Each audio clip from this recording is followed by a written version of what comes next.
Good morning, human rights activists all over the world. Welcome back to Communication Workers of America, CWA Human Rights Hour Power, Justice-Filled Hour of Talk, Solidarity, and Worker Power, right here on KYOK 1140 AM and the all-new 106.5 FM. If you are visiting the beautiful city of Houston, you can take us home with you on KYOKradio.org. You can listen to us every Thursday morning, 10 a.m. Central, 11 a.m. Eastern, 8 a.m. Pacific on KYOKradio.org or on your CWA Strong app or your favorite podcast player. Apple Podcast, Spotify, YouTube Music, iHeartRadio, and Podchaser. Search for CWA Hour of Power on your favorite podcast player.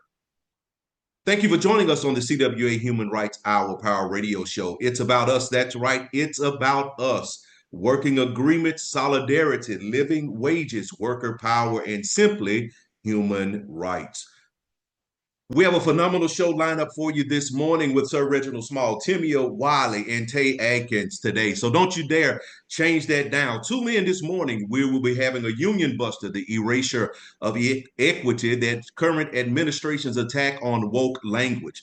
We're going to talk about the 60th anniversary of Bloody Sunday in Selma, Alabama. Tea with Tay, where we sip, spill, and serve the real. We spill the truth, uplift the people, and call out the attacks on our rights, human rights, civil rights, labor rights, and women's rights, because when they come for one, they come for all. Then we're going to also end up talking about the fight for democracy this morning. Our union voices are ringing in every district from Alaska to Maine, Texas to Minnesota, Canada to Puerto Rico, because we don't play at CWA.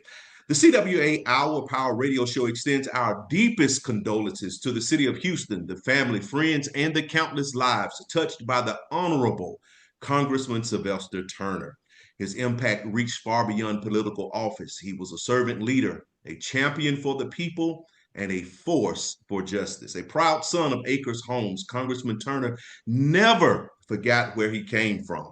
He carried the spirit of his neighborhood in every fight for equity, economic opportunity, and progress. Whether in the halls of the government or walking the streets of Houston, he remained deeply connected to the community that shaped him.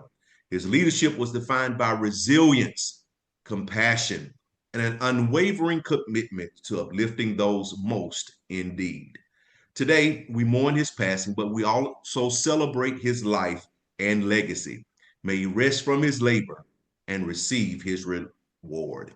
In solidarity from CWA and the CWA Hour Power Radio Show. Want to continue to keep our union brothers, sisters, and siblings at the Pittsburgh Post-Gazette lifted up, as well as continue to bring attention to them being outside striking for 26 months on the picket lines. And while they're out striking, they're still churning out the news with facts for you and me. Let's show our support to them by making sure we subscribe to unionprogress.com.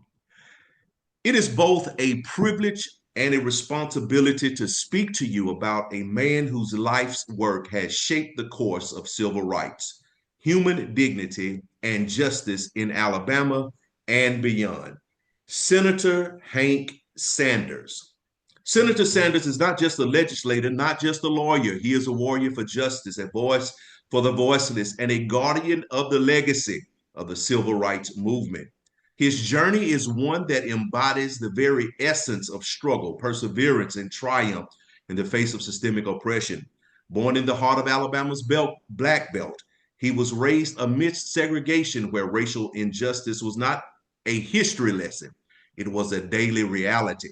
But rather than allowing those circumstances to break him, they built him. Senator Sanders' passion for justice led him to the legal profession, where he became a civil rights attorney and co-founder of Chestnut Sanders and Petway LLC, one of the most influential Black law firms in the South. And through his work, he fought to dismantle racial discrimination in voting, employment, and education. He stood with Black farmers battling discriminatory lending practices. He challenged policies that sought to keep Black communities disenfranchised and impoverished.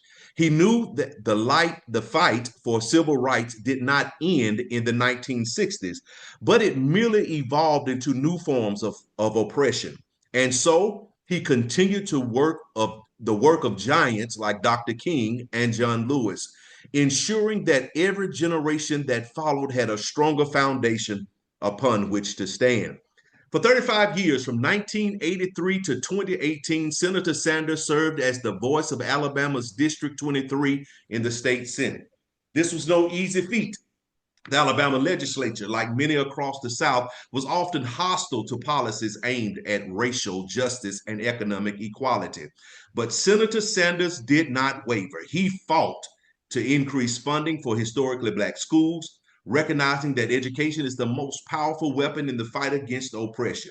He stood on the front lines of voting rights battles, introducing legislation to protect access to the ballot box and combat voter suppression efforts. He was relentless in pushing for criminal justice reform, knowing that mass incarceration was nothing more than the new Jim Crow. And when others were too afraid to challenge the status quo, Senator Sanders spoke truth to power even when it was unpopular. Senator Sanders understood that history is not just about the past, it is about the present and the future. That is why he played a crucial role in preserving the legacy of Selma to Montgomery marches and the sacrifices made on Bloody Sunday. Each year, as the world gathers to commemorate those brave foot soldiers who marched across the Edmund Pettus Bridge, Hank Sanders has been there, not just to remember, but to continue the fight. He has been a fierce defender of voting rights, ensuring that we never forget that people bled and died for the right to vote. And as we face new voter suppression tactics, his voice reminds us that every generation must fight for its own freedom. Beyond the legislative chambers, Senator Sanders has been a leader in economic justice and Black empowerment. As a co-founder of the Alabama New South Coalition, he has worked tirelessly to increase Black political representation and create economic opportunities for marginalized communities. He has always understood that political power without economic power is an incomplete victory. His work has helped Black businesses grow, ensured that Black farmers had access to the resources that they deserved, and fought against the exploitation of workers. He believes deeply that the struggle for racial justice must include economic justice because freedom means more than just the absence of chains. It means the presence of opportunity. Even after leaving the Alabama Senate, Senator Sanders has not retired from the struggle. He continues to educate, organize, and inspire the next generation of activists. His life reminds us that change is never given. It is demanded, fought for, and won through collective action. So today, as we honor his legacy, let us also commit ourselves to continuing his work.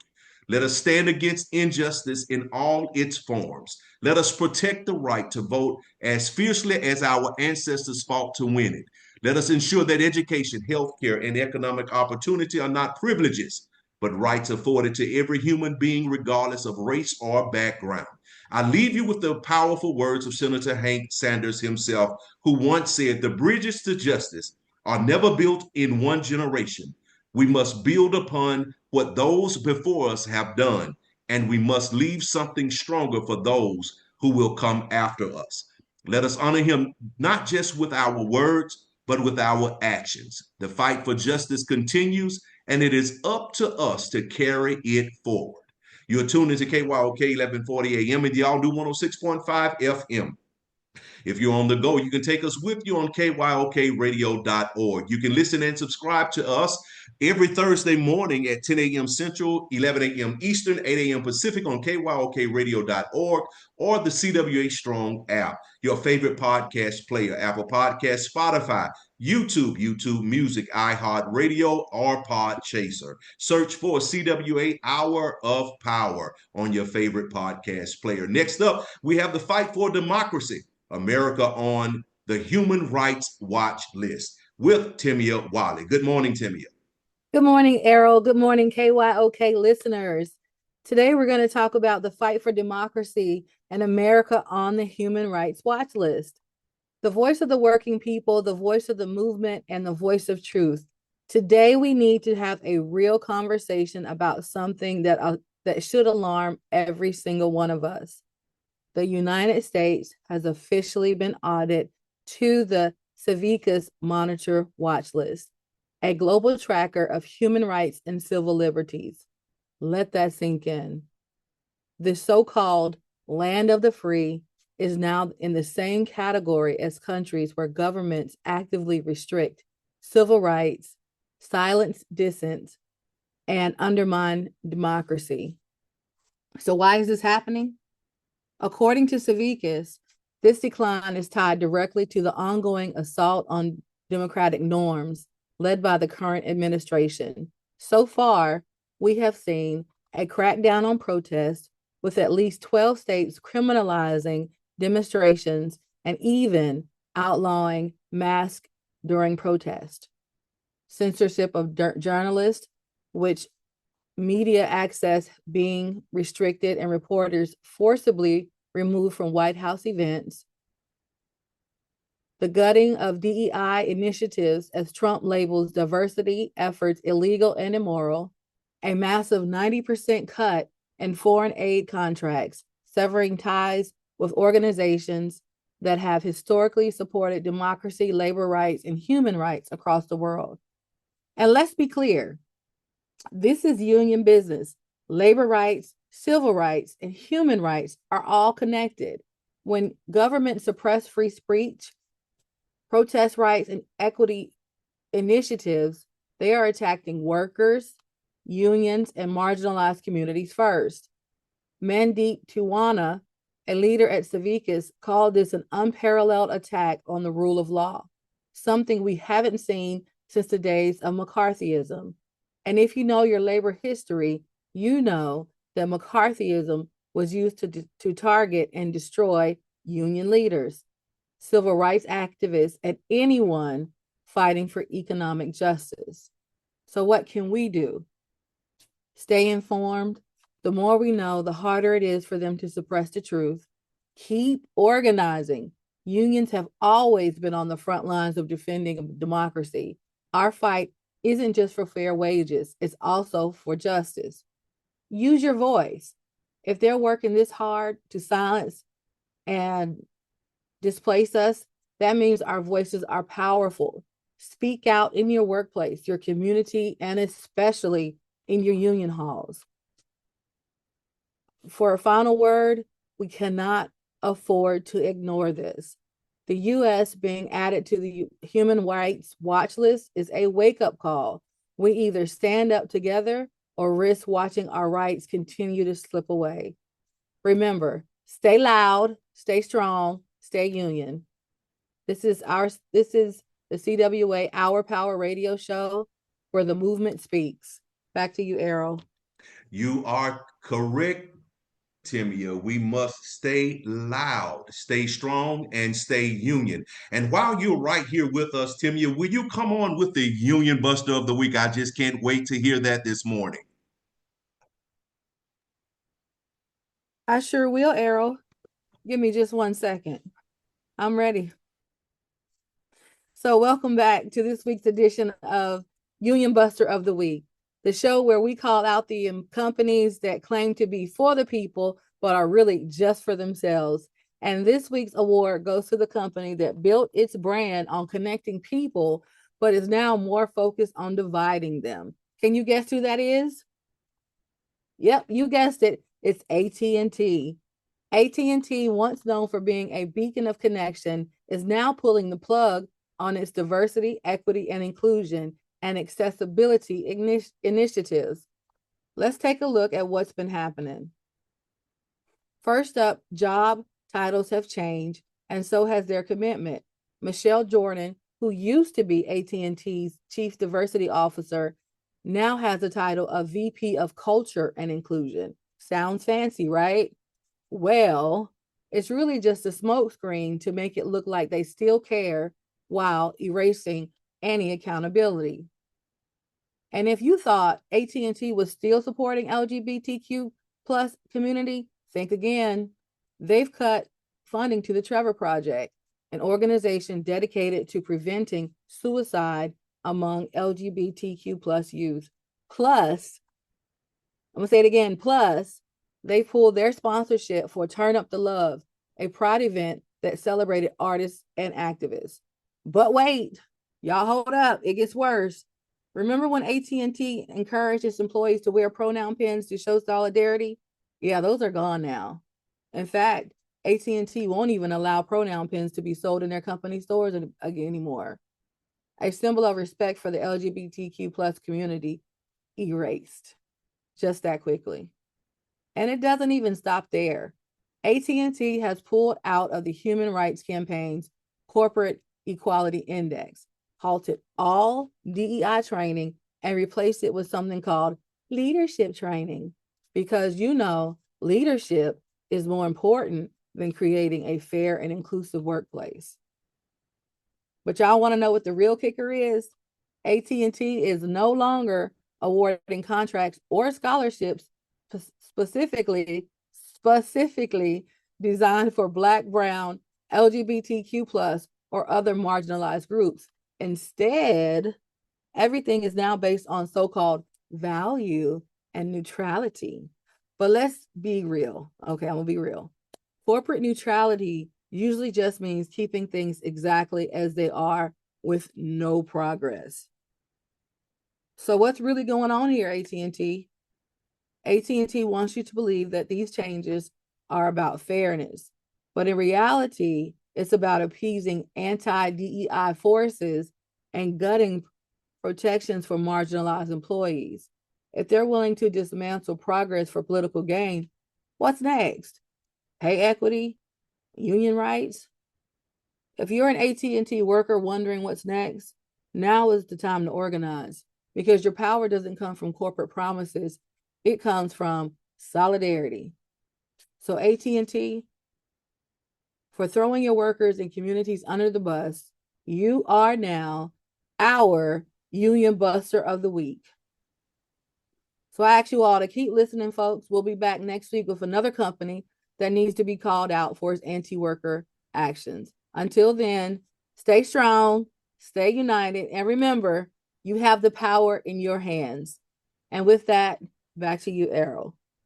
Yes, we've got to stay strong and we must stay united. You're listening to CWA Our Power Hour on KYOK 1140 AM and the all new 106.5 FM. If you're on the go, you can take us with you on KYOKradio.org. You can listen to us live every Thursday at 10 a.m. Central, 11 a.m. Eastern, 8 a.m. Pacific on KYOKradio.org or the CWA Strong app or your favorite podcast player. Apple Podcasts, Spotify, YouTube Music, iHeartRadio, and Podchaser. Search for CWA Hour of Power on your favorite podcast player.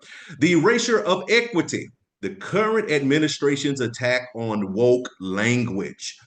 This morning, we're going to be discussing this topic. We'll be breaking down a disturbing report from the New York Times that exposes how the current administration is censoring words related to diversity, equity, and inclusion in federal documents, grant proposals, and public websites. So, Timmia, what's going on? What isn't going on, Errol? That's the question. That is the question. Go ahead. Yes, that is the question. Go ahead. No, I was just going to say what isn't going on. We are being silenced slowly but surely. A colleague of mine who is based out of the DC area sent me a video of them tearing up the street, the Black Lives Matter street in Washington, DC. And that was an order from the new administration. You are correct. The federal agencies have been ordered to scrub terms as well as allyship, climate crisis, gender identity, racial justice, LGBTQIA plus, implicit bias, white supremacy. And that's just a sample. And this administration claims that it's about cutting woke language, but in reality, it is an attempt to erase justice from government policy. which is very unfortunate. We are rolling back the hands of time. So, I mean, to be very real here, this just isn't the first time that language has been used as a weapon. Every time marginalized people push for justice, people in power try to silence the conversation. They try to put a spin on it. In the 1950s, it was McCarthyism. The government used communism as an excuse to silence activists. In the 60s, during the civil rights movement, activists were labeled radicals and troublemakers for pushing for equality. Then we flip over to the 80s, and I'm skipping the 70s, but we go over to the 80s. During the Reagan era, terms like the welfare queen were deliberately created to justify cutting social programs. Now, the same tactics, it's just brand new words. If they erase racial justice, then they don't have to address racism. If they erase gender identity, they don't have to have protections for the LGBTQIA plus rights. I mean, it just goes on. It's a spin on words, and in some ways, it's just propaganda. But it's effective propaganda if we don't speak up. So, what does this really mean for us? It's deeper than just words. It's about controlling the narrative and denying resources. So, Reginald, how does this impact workers and unions? Well, workers are people. Unions represent people. So this is a direct attack on labor rights. If we can't say racial justice, how do we fight for Black and brown workers? And sometimes Black and brown workers need a specific fight. So we need to be able to identify that. If we can't say LGBTQIA plus, how do we demand fair treatment for our queer workers or people who identify under that particular umbrella? They're not just erasing words. They're attempting, and I want to use that word out there real clearly because they can't erase it if we don't allow them to erase it. We have to keep saying it. But if they're not just erasing words, they're attempting to erase our ability to fight back. They won't succeed, but that's the attempt. But it's not just the workplace. We have to think about schools, hospitals, public agencies are being forced to erase terms like affirming care, implicit bias. That means fewer protections and less funding, more harm to the marginalized communities. So these attacks are everywhere. They're in our workplace, but think about our children who are not educated on what's happening just yet. So they're erasing all of these things before our children's minds are even developed correctly to understand the meanings. They're giving them their own terms and meanings. They are, but at what point are we going to get mad and do something about it?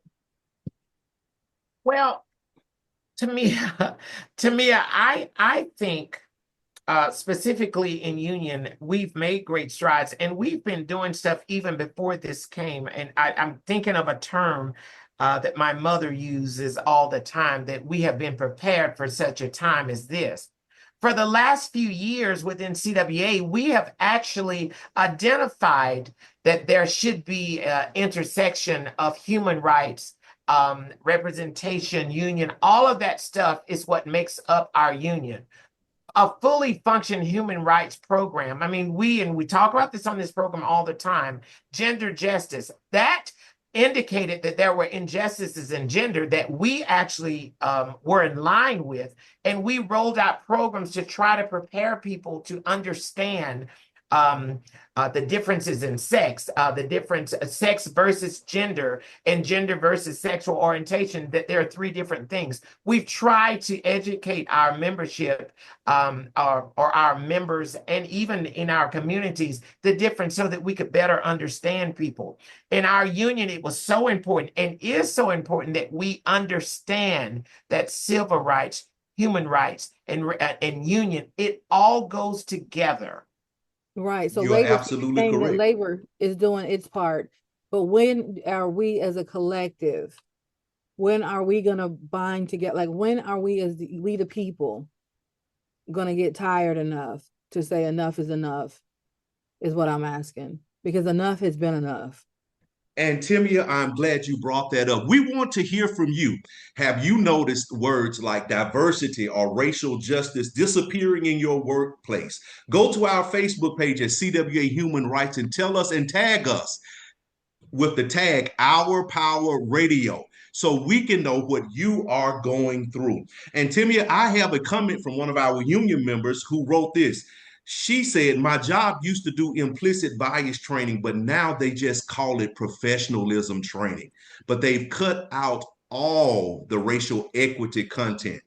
See, this is how they erase progress while pretending nothing's changed.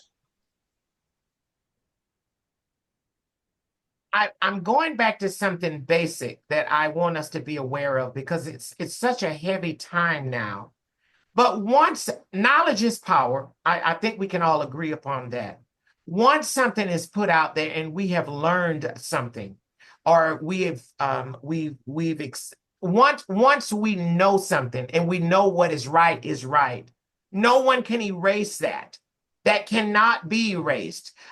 Doing right, treating people with dignity and respect. No one with a stroke of a pen can change that. That is something we as individuals have to continue to push on the daily. I think there are so many things that's being thrown at us that we have to be careful that we stay focused and on track and on target of what we set out to do, which was to continue educate people, to continue to foster dignity and respect within our organizations. I think it's up to us to continue doing that. I don't care what you call it and what name you put on it. We have a duty as activists to continue to press forward and not be thrown off with every newsreel that comes out every day. Absolutely, because when you know better, what do? You do better. Do better. Absolutely. Absolutely. So basically what I'm hearing is it is time for us to do better and to do a little bit more. So we know that we're doing something, but it's time just to do a little bit more. We as activists, we know what we're talking about. So it's our job to raise awareness, to correct misinformation, to put out information for things that people don't know are happening, to contact our representatives. That's the most important thing. These people that we are putting in seats are voting against our interest. We need to be contacting them and reminding them that their election terms come again. Absolutely. Absolutely. That's what I'm talking about. Get mad. Get on the phone. Call people. That's right. Fill them voicemails up until they That's can't it. make no more calls. That's it. Get angry, honey. That's it. I'm So still what do we fired do? up from this past weekend, honey. I know everybody's still fired up from this past weekend. So what do we do? This, and I know this is incorrect grammar because I know we have English teachers listening and things like that. But this ain't just about words; it's about power. And So here's no. how we fight back: we must raise awareness, and we have to talk about it in our unions, our workplaces, our communities.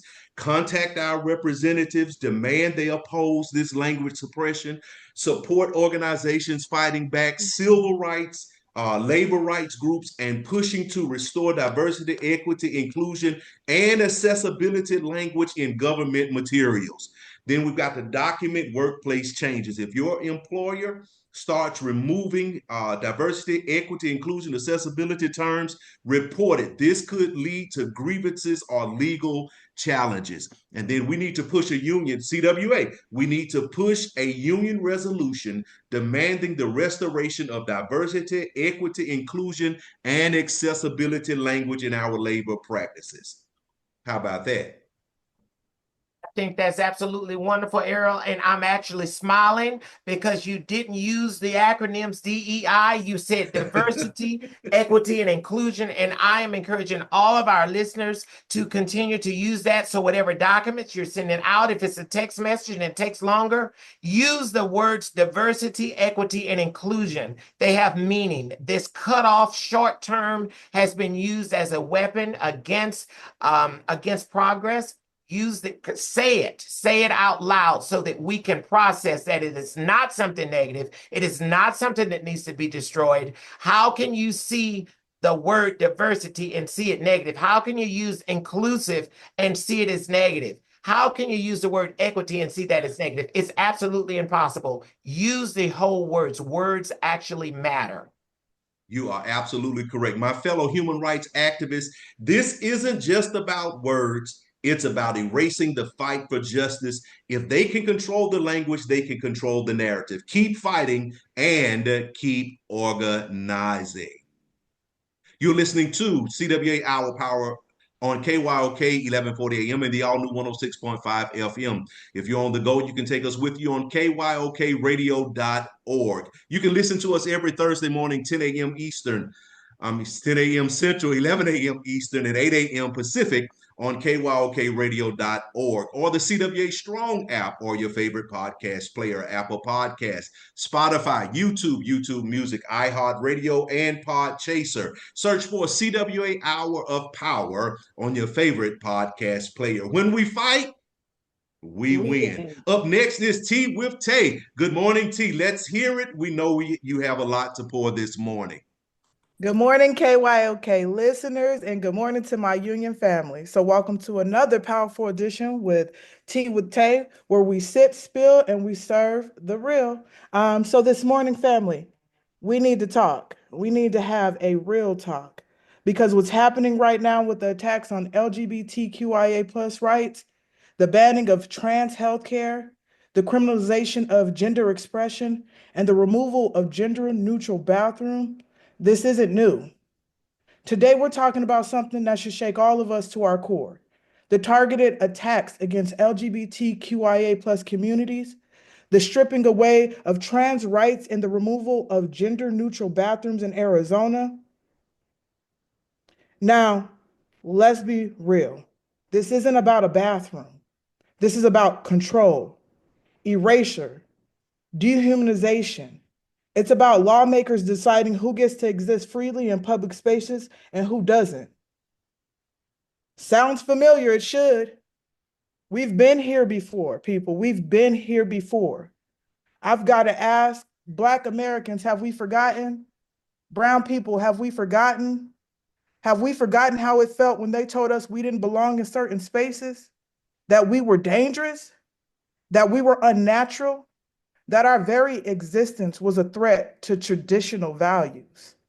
Have we forgotten when we were told that we couldn't drink from the same water fountains, or y'all use the same bathrooms, or even talk in the wrong, or even walk in the wrong neighborhoods without fear of death?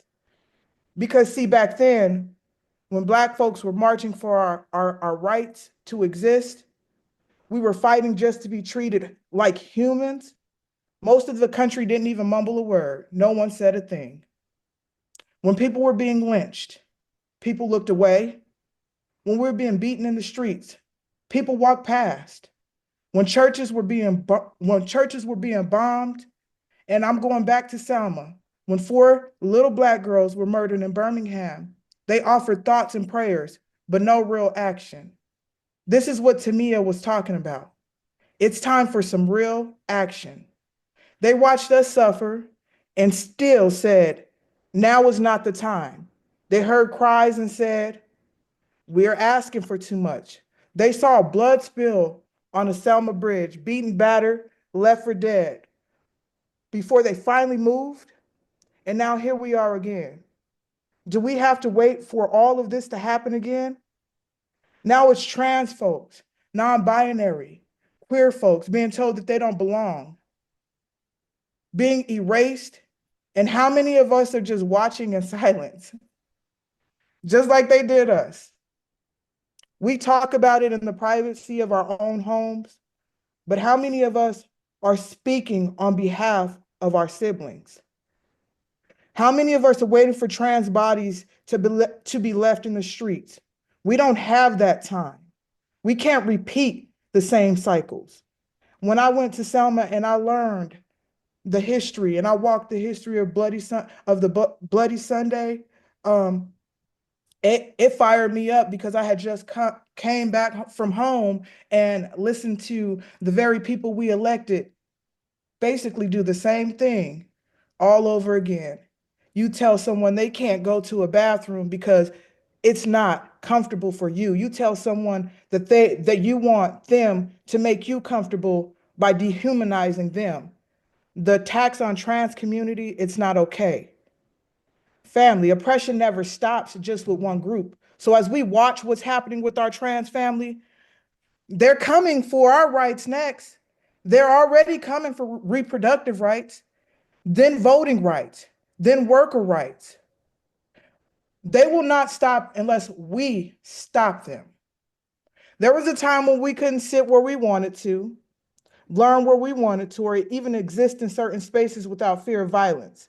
They told us it was about safety and tradition and about and about protecting the children.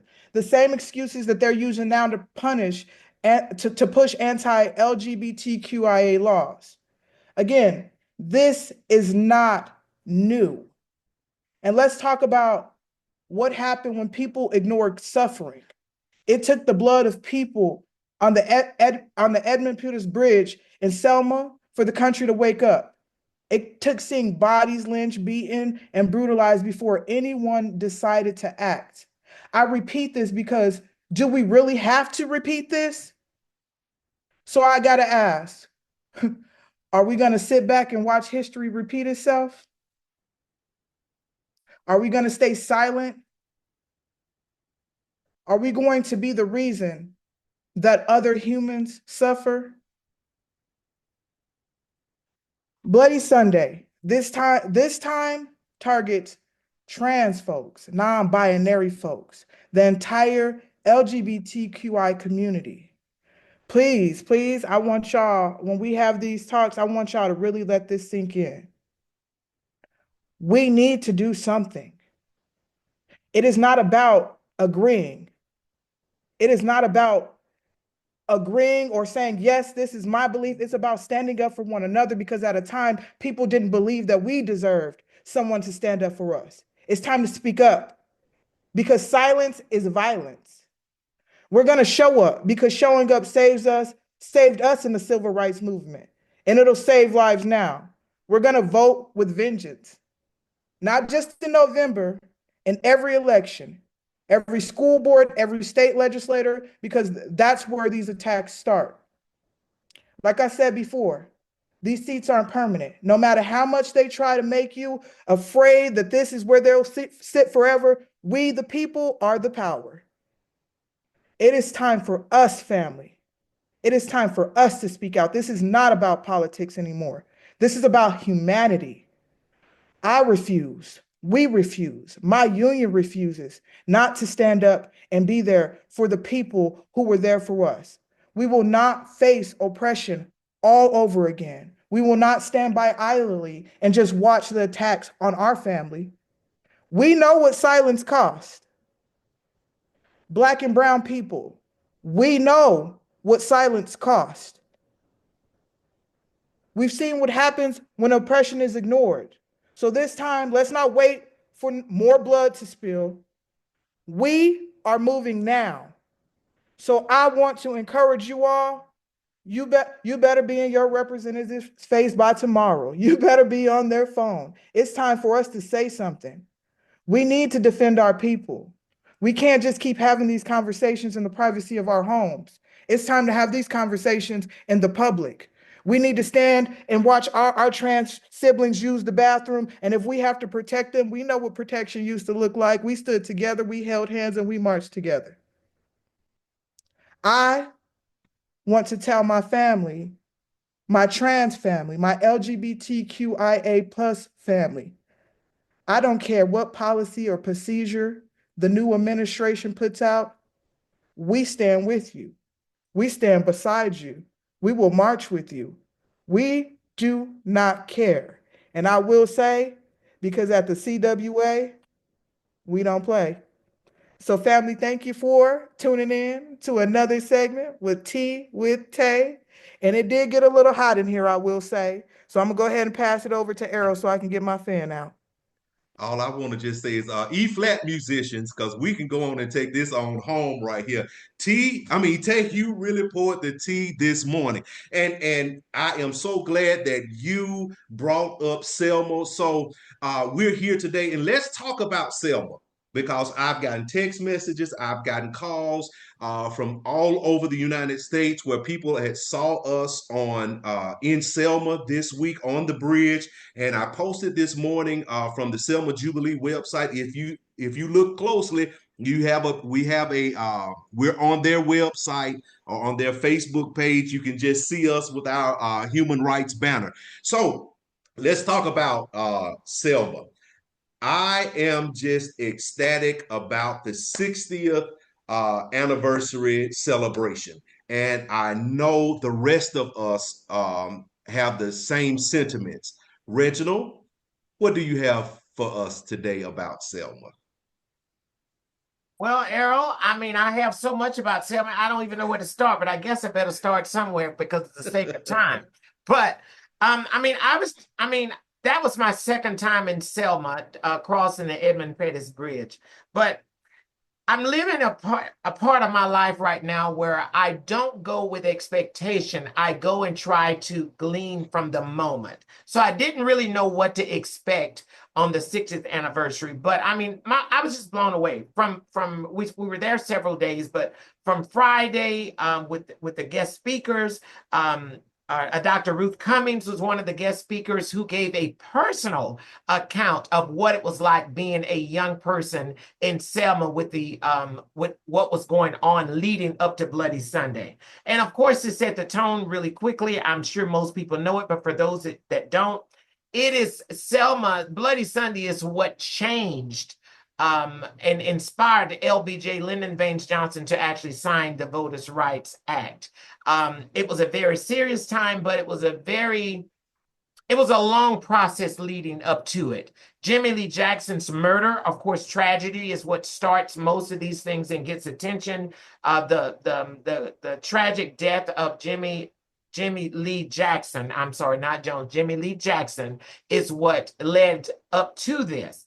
And it started off with what just wanted to be a march from Selma to Montgomery. And then it turned into something more. But it was all about voting rights. People thought, and rightfully so, that they should have a right to vote. And all the normal games that were going on, they wanted them to pay an expensive poll tax. They wanted people to actually pass a litany of foolish exams. And then they would say they were cheating and still not give them the right to vote. And at some point, enough was enough. People band together and stood up against an institution that seemed to be stacked against them. Does that sound familiar? Tay just got through talking about an institution that seems to be stacked against people. But they stood up together collectively and gained attention. Bloody Sunday, had it not been televised, the question is in my head, had people not seen that in other parts, would it have, would the progress been made? Probably not. So now we actually have media, we have things that can actually reflect and show what's really going on in the world to get the attention. Now the people must act. But I was inspired. The important thing with crossing the Edmund Pettus Bridge, I'm a historian, so I like to reflect back on time. I was actually inspired to continue to fight the fight. I know we don't like to repeat battles. I think it's a waste of time to repeat battles. But it seems that we are in a time that we must repeat battles. We must be prepared to fight again because we're having to do it. And my take on it these days is whatever is required, that's what we must do. And if Selma is what gives you that inspiration, and it should give you an inspiration because it was life-changing, not just for Alabama, but it was life-changing for the United States because it forced something to actually pass based upon a tragedy and shame.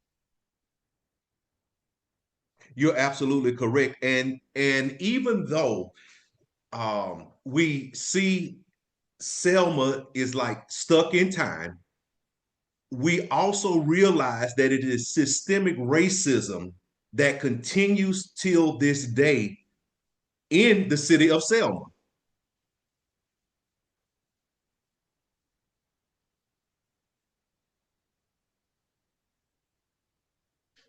You're And right. we talk. I mean, you're right. You're right to some degree there. Well, maybe to all degree. Um, I'm from what I can understand that Selma was once an economic hub, but today it's one of the poorest cities in Alabama. I actually, while we were there, we actually heard some people's opinion being that that was a strategic effort, a punishment to the people of Selma. And I probably didn't know that and had never looked at it in that way, but that was actually a leader and a civil rights activist from Selma who actually said that. And so I have Right. to leave there with that interpretation to give it some thought that it definitely could have been a systemic effort to Hmm. punish the people of Selma for standing up and changing the narrative. Well, I can really talk about it because I'm here, but I see Tay had something to say. Come on, Tay. So I know I made the joke the whole time we were in Selma about that phone service, but I actually, when I got home and I thought about it, I started to think, what about the internet connection? How are they working or going to school, or how do they have access to the internet and things like that with such terrible service there? When you say frozen in time, that little city, I believe that it's a beautiful city and it gives you Yes. so much history when you walk down those streets. But Yes. let's be transparent. It's for so many politicians, it's a photo op to say I've been here, I was here. But y'all, you can put a little funding into that little city and you can make it a lot better. Selma is a beautiful place full of history. I just want to throw out there walking the bridge. Now, I am from Arizona, born and raised in Arizona. I read books about history, but I was in tears. I had my tears every few minutes because of that is a real moment for people. That lit my fire so much just to walk that bridge, to see the people who've walked that bridge before being wheeled down over the bridge. I smile Hmm. so big because you don't get to live those moments all the time. And I was in that moment. It was a beautiful moment to see thousands and thousands of people sing old hymns together, walk and chant. It was beautiful. But as we talk about what we can do for Selma, do not let that beauty get lost. They need some Yes. fun. They need some help. They need something down there. And we're not discrediting, like I said, I don't want to discredit Selma at all because it's beautiful there. But what I'm saying is we need to put some funds back into Selma so that we can continue to teach our people the real history. I want to Hmm. experience that again. I, Hmm. if I could be transparent, when I got to Selma, I didn't want to step foot on that bridge. Once I realized who the bridge was named after and why they named the bridge after him and all the history of the bridge, I wanted to kick it over. I would just be transparent with you. But after speaking to my dad about it was my duty to stand firm on that bridge, on what we're trying to change today. It was my duty to march across that bridge and make my voice heard and continue to make my voice heard, because there are people that came before me who fought, died, were beaten, bloody, to just march across that bridge. Selma is a beautiful place. And of course, because of politics, they have not been able to restore the city the way it was. And this is why it is important for us to continue to make our voices heard, continue to march across that bridge. Go ahead, Reginald. I'm sorry. Oh no, I just wanted to say that, some people are wondering what can we do? And there are people who actually feel helpless. You hear about certain things and you don't know where to put your resources or what to do. There is a wonderful museum at the foot of the Edmund Pettus Bridge, the Voters' Rights Museum, that has been Yes. run on volunteerism and donations for the last 30 plus years, is my understanding. I visited that museum twice. And it's a very intimate space, a very necessary and needed space. But like most museums like that, they need funding. They need funding, they need volunteers and all of that. So if you're somewhere listening to this and didn't get to go to Selma, or even if you did go to Selma and you didn't leave a donation, I encourage you to reach out to that Voters' Rights Museum there in Selma and ask them, what you can do. What can you do, or how can you donate, and how can you contribute to keep the history of Selma alive? It needs to be alive for the next generation, for those that will not get to fully understand or actually be in the moment. But you can do something there in Selma. But reach out and see how can you do it. Put your money to work. Put your voice to work. If you know people that are going to visit Montgomery or Birmingham, encourage them to take the trip, the drive on over to Selma, and ask them to visit the museum and take a look at what is offered there. You're absolutely correct. And at the end of the show, Tay, if you don't mind, will you put something on our human rights page where people can maybe follow a link to donate to the museum, if possible, if they have one out there, or put some information to where they can send monies to donate to that museum? Is that possible? Yes, I can. I will look that up. And as we talk about social media, make sure you all are following us on CWA National Human Rights page. That's on Instagram and Facebook. What I want you to do is not only follow us, but I want you to engage. You talk to us about what it is that you want to see. You talk to us about what's happening in your town or your state that you need us to talk about or take action on, because that is what we are here for. So engage with us so that we can engage with you. All right. Thank you so much. Selma's story isn't just about the past. It's about the fight for the future. The same forces that tried to stop progress in 1965 are still at work today, keeping communities like Selma struggling while politicians and corporations profit off its history. But we know one thing: when the people come together, we change the game. Labor, civil rights, economic justice, it's all connected. If we want Selma to move forward, we have to organize, mobilize, and demand real investment, because nobody's coming to save us. We have to do it ourselves. So let's get to work. This is CWA Our Power Radio, where we educate, agitate, and organize. Stay locked in, stay engaged, and until next time, keep fighting the good fight. The hour has come. As we come down to the final minutes of the show, our union brothers, sisters, and siblings at the Pittsburgh Post-Gazette have been outside for 26 months, 2 years on the picket lines. And yet, while they are striking, they are still churning out the news with facts for you and me. Let's show our support to them by making sure we subscribe to unionprogress.com. Once you subscribe to this free publication, how about going over and donating to their strike fund at cwa.org/ppg-donate. And I just heard someone shout, "We are one." That's right, we are one. In all of our awareness months, March is an awareness month as well. We must learn to take action and learn more today.